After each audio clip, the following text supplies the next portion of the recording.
Hi, welcome back to the Political Beat. I'm Pat, this is Chip. We cover City Hall here in London, Ontario, Canada for the London Free Press and lfpress.com. And this week, Chip, I don't know, not a ton of stuff going on. I mean, there's lots of little things, but nothing, you know what I mean, really jumping out. Wouldn't it be good to be covering Toronto City Hall right now, Patrick? Oh man, it'd be brutal. That'd be a mob.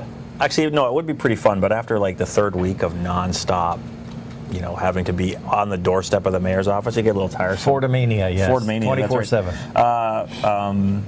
Let's talk about the London Hydro lands and the future thereof. This is one of City Council's top 5 priorities for job creation, is the notion that where the London Hydro headquarters are, that's right at Rideout and Horton. How many times are we going to have to ask you that cross street? Rideout and Horton, that they would somehow redevelop that land and turn it into sort of a mixed-use commercial, residential redevelopment, hundreds of residences, likely condos, really turn the city's waterfront into something great akin to what they have in San Antonio.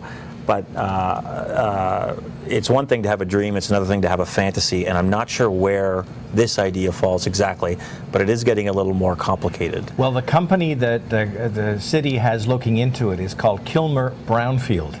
And brownfield is the key word here. This is a company that remediates dirty sites that are contaminated and turns them into something valuable and wonderful. And a number of cities, I think Guelph is one of them, they've done it. And this is a real company. Like, this is the real company. Deal, The guy who's owns the Maple Leafs. Owns the Maple Leafs is behind this company, and they've got a good track record. However, they're looking at the site, that the London Hydro lands right along the Thames there, and quite frankly, that is a very dirty brownfield site. And we understand that once they peel off the asphalt off the parking lot, they may find a witch's brew of all sorts of things. So we don't know yet how far into it Kilmer Brownfield is in terms of the city is doing a study to get a sense of that, right? Yeah, they're trying to get a sense of it. And quite frankly, I hate to keep saying quite frankly, but it's, I think there's going to be some eye-opening revelations once they dig into it. And I think also very interesting, which had not occurred to me until yesterday, and we had a story in today about this, Labatt, which is located right next door, they are keeping a close watch on this, and they're, you know, very cordial and very cooperative so far, but it's fairly clear that Labatt has some concerns about how their factory, lots of truck traffic, lots of noise, I'm sure there's some odor issues. How does that factory, that landmark factory, fit as a neighbor all of a sudden to this massive residential redevelopment? Well, at one point, years and years ago, Labatt was looking at those hydro lands before the PUC and then Hydro fixed all those lands up to the degree they are today. Labatt was actually thinking of expanding its property to the west, and the city was trying to facilitate that. Now, those plans never went anywhere, but yes, a very interested neighbor right next door to what's going on there on a rather dirty site is Labatt, and yeah, I would, if I were them, I'd be very concerned as well. And that's actually Labatt's largest factory in all of Canada, which I guess I didn't know. That surprises me, but that's a big one.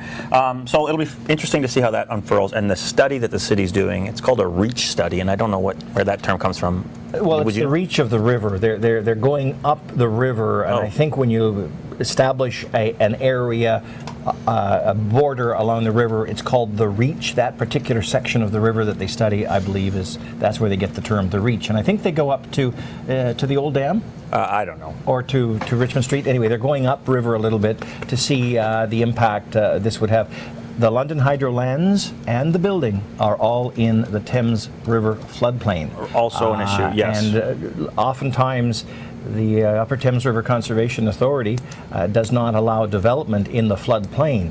There are insurance issues when you develop in the floodplain, because if you get wiped out by a flood, you may not be able to rebuild on that site. So I would think an awful lot of significant expense relating to not only removing the contamination, but making that flood-proof would be significant. And quite frankly, you do that, that's going to change the way the river acts when there's an awful lot of water in it in flood or pre-flood conditions. So they need to understand the impact of changing that site on the river. So that initial study is going to be done in January. And like I said, the idea, it's just kind of, it's such a great idea to turn the river riverfront into something more than just, I don't know, an office building, but is it really possible? I don't know. Well, ideally, the river, which we used as a sewer and as a dump, And when I first came to town many, many years ago, back in the 70s, down around the forks of the Thames were old industrial buildings. It was run down. It was a mess. We've done a wonderful job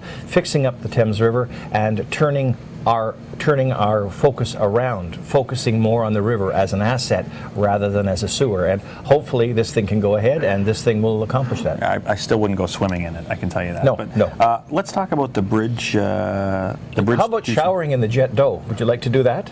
That's apparently that seems recycled river water. Maybe at like 3 a.m. on a Friday or something. Yeah. Bridge too soon. Let's talk about that. Go ahead and, and explain people the story you did. That was a very interesting situation. We have Richmond Street North is a major artery coming and entering and leaving the city. And there are two bridges there just north of the university. One's called East Bruffs Bridge and one's called West Bruffs Bridge. West Bruffs Bridge was shut down beginning in late April or in May for structural repairs, for cleaning, for replacement of the sidewalk, etc., etc. And anyway, that work has just been completed in the last few days. The bridge is open, ready to go, but nobody can go on it because there's still work going on among its neighbors. Just to the north, a new medical building at Western needs to put a median in the roadway. Why they didn't do that while the bridge was closed, I don't know. To the south, there's this new huge building, I think it's 17 or 19 stories, the Lux building, 300 units. They don't have enough room on their site for their equipment, so that they have shut down the two lanes, southbound lanes, and all the traffic is going into, so 4 lanes are reduced to 2. Anyway, that median is going to be another 2 to 3 weeks needed to do that. And after that, then they may be able to open the bridge. And then as soon as you open the bridge, you're still down to this construction to avoid this new apartment building until the middle of January. Usually construction projects like this and those orange cones are gone because in the winter you can't plow around them. It's really, really difficult. So bottom line here is that we have major disruption of a north-south artery that's going to continue until January 15th, and the bridge that people, it's all spiffed up, looks great. People can't drive on it. And nobody can use it. So I guess, I don't know if there's a lesson there or a sort of cautionary tale for the larger city, or if that's just sort of a one-spot kind of unfortunate tale, I suppose. One would hope there would have been better coordination. I have no idea why the median hasn't been done. We could have the bridge open if that had been done just north of the bridge. But where's the coordination going on here? Now, the developer has to pay an occupancy fee when they are occupying city streets to do their job. So they're paying something. We don't know how much it is, but it's a major disruption for you know, I live in the north end, and going north and south, it's very difficult. A lot of traffic. I don't spend nearly as much time in Tony, North London as you do, Well, Chip. I was thinking of the mayor. I was thinking of the mayor on his trip to Arva and back into the city. He'd be facing this every day. Nor am I allowed into your gated community. It's not a gated community, but we wouldn't allow you in anyway. I was up there covering a story, and it is it's just a nightmare. It's a mess. It's a total mess. Anyway. And the poor mayor has to navigate it every day. Doesn't he take, I thought he took Adelaide. Anyway, I don't know. Okay. I think a lot of people are taking Adelaide right now. Speaking of the mayor, let's have a quick update on... that was a nice segue. The state. Thank you. We're semi-professional. Yeah, we're getting professional here. Let's do a quick update on the state of the criminal case against Mayor Joe Fontana.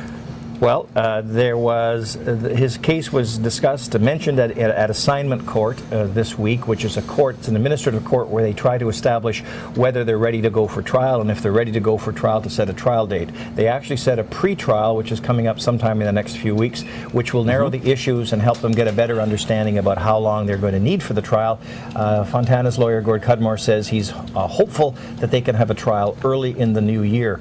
A lot of cases going to trial now that are being sent to trial are not appearing until the fall, so he may have a little bit of a trick to do that, but we'll have to wait and see. And I think I'd heard Mr. Cudmore on Steve Garrison's show, I think it was, talking about the notion of, because I think you can choose, if you're before the courts, you can choose a jury trial or a judge only. Yeah, it'll go judge alone. It'll go judge alone? Oh yeah, no question. I don't. Why would that be no question? It's a fairly straightforward case. As much as a politician would like to go before 12 men and women in order to persuade them, because politicians are always good at persuading people. Yeah, that's what I was thinking. One would think. The problem is with that, those cases take longer to arrange, to get jury panels, to get juries selected.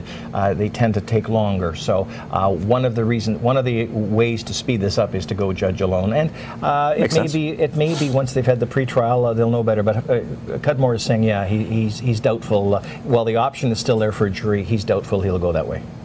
Great. We're done. On behalf of Chip, I'm Pat. Thank you for watching, and join us next time at lfpress.com.